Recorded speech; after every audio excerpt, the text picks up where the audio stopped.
Hi, it's Priscilla from the Adams Free Library for Storytime. Usually we do Storytime at the library, but we're trying it online right now.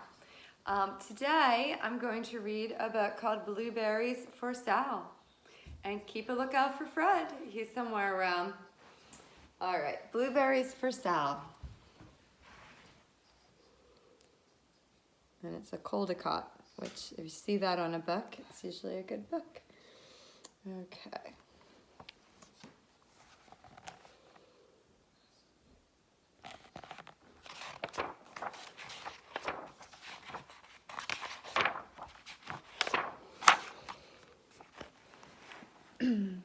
One day, little Sal went with her mother to Blueberry Hill to pick blueberries.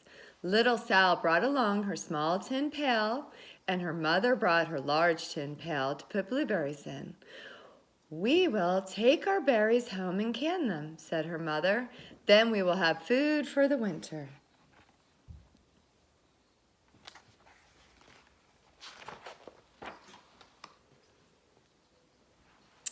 Little Sal picked 3 berries and dropped them in her little tin pail. Kaplink, kaplank, kaplunk.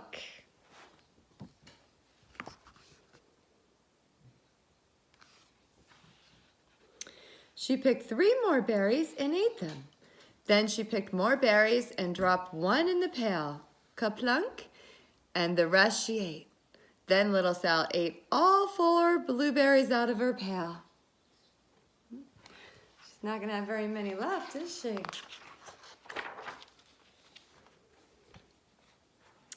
Her mother walked slowly through the bushes, picking blueberries as she went and putting them in her pail. Little Sal struggled along behind, picking blueberries and eating every single one.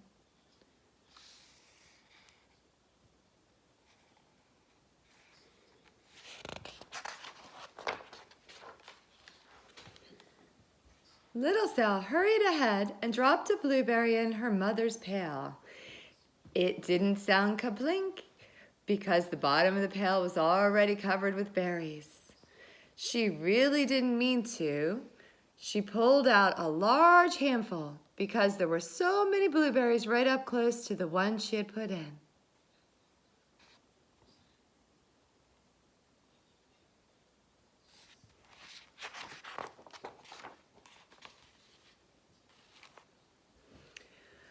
Her mother stopped picking and said, "Now, Sal, you run along and pick your own berries. Mother wants to take her berries home and can them for next winter."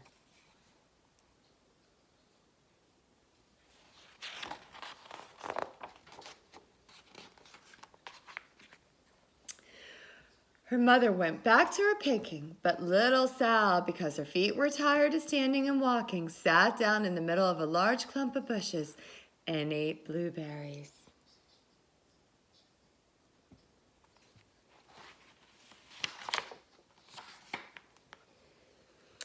On the other side of Blueberry Hill, Little Bear came with his mother to eat blueberries. "Little Bear," she said, "eat lots of berries and grow big and fat. We must store up food for the long, cold winter."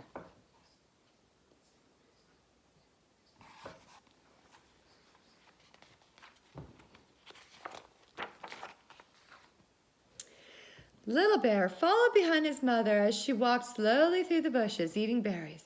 Little Bear stopped now and then to eat berries. Then he had to hustle along to catch up.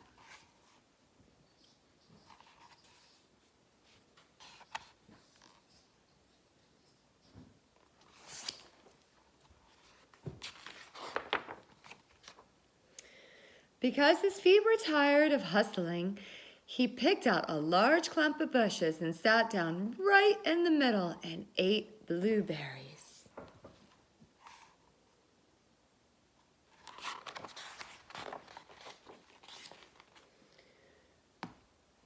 Over on the other side of the hill, little Sal ate all of the berries she could reach from where she was sitting. Then she started out to find her mother.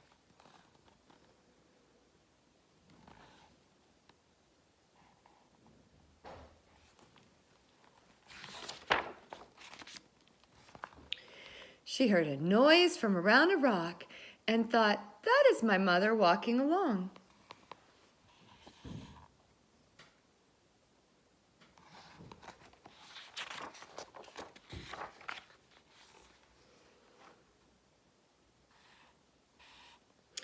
But it was a mother crow and her children, and they stopped eating berries and flew away, saying, "Caw, caw, caw."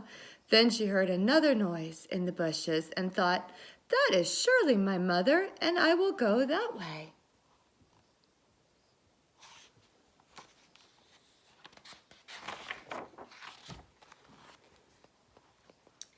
But it was Little Bear's mother instead.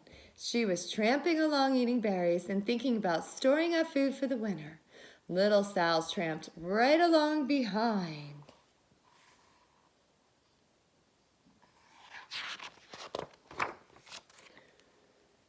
By this time, Little Bear had eaten all the berries he could reach without moving from his clump of bushes.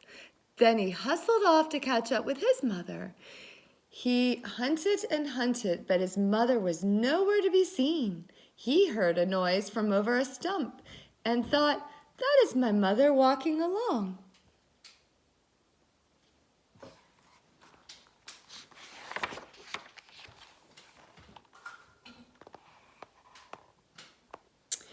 But it was a mother partridge and her children. They stopped eating berries and hurried away. Then he heard a noise in the bushes and thought, "That is surely my mother. I will hustle that way."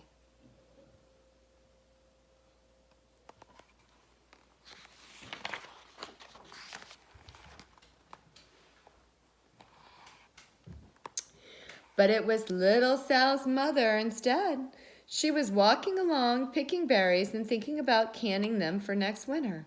Little Bear hustled right along behind.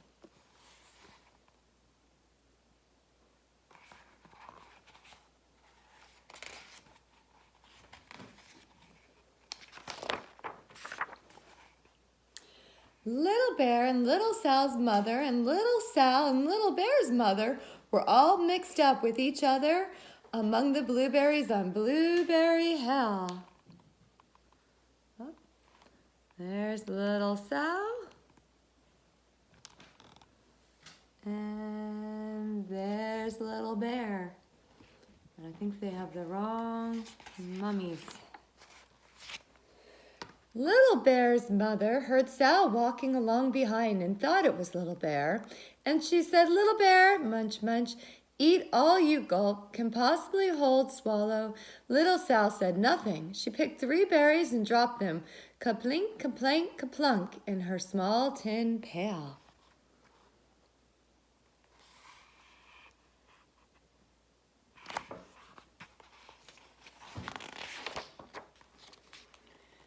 Little Bear's mother turned around to see what on earth can make a noise like ka-plunk. "Grumph," she cried, choking on a mouthful of berries. "This is not my child. Where is Little Bear?" She took one good look and backed away.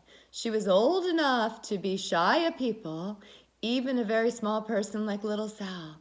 Then she turned around and walked off very fast to hunt for Little Bear.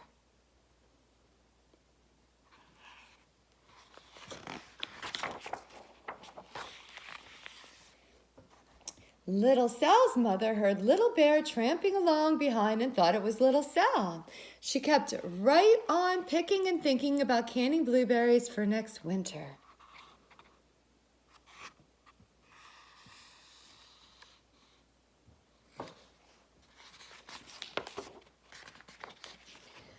Little Bear padded up and peeked into her pail. Of course, he only wanted to taste a few of what is inside, but there were so many, and they were so close together that he tasted a tremendous mouthful by mistake. "Now, Sal," said Little Sal's mother, without turning around, "you run along and pick your own berries. Mother wants to can these for next winter." Little Bear tasted another tremendous mouthful and almost spilled the entire pail of blueberries.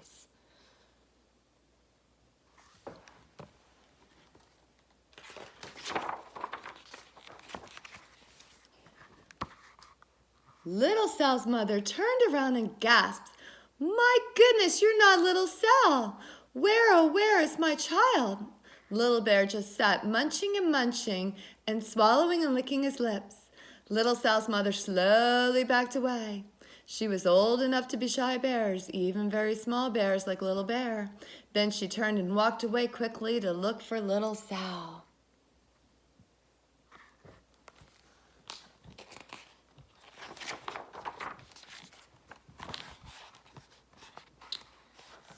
She hadn't gone very far before she heard a kaplink, kaplunk, kaplunk. She knew just what made that kind of a noise.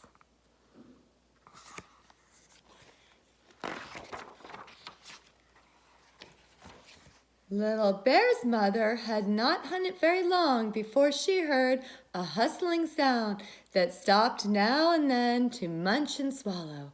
She knew just what made that kind of a noise.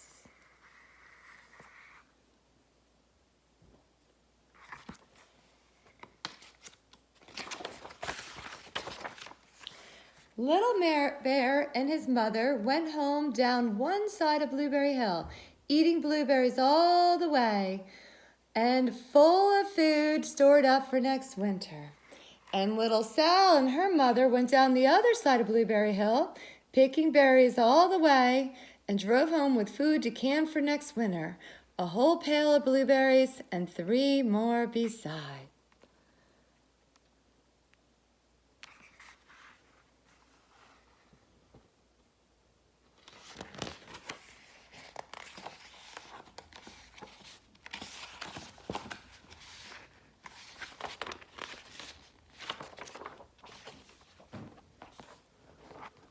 And there they are. They went home to start canning their blueberries. Well, I hope you enjoyed that book today, and I hope you can join us for our next one. Have a great day. Bye.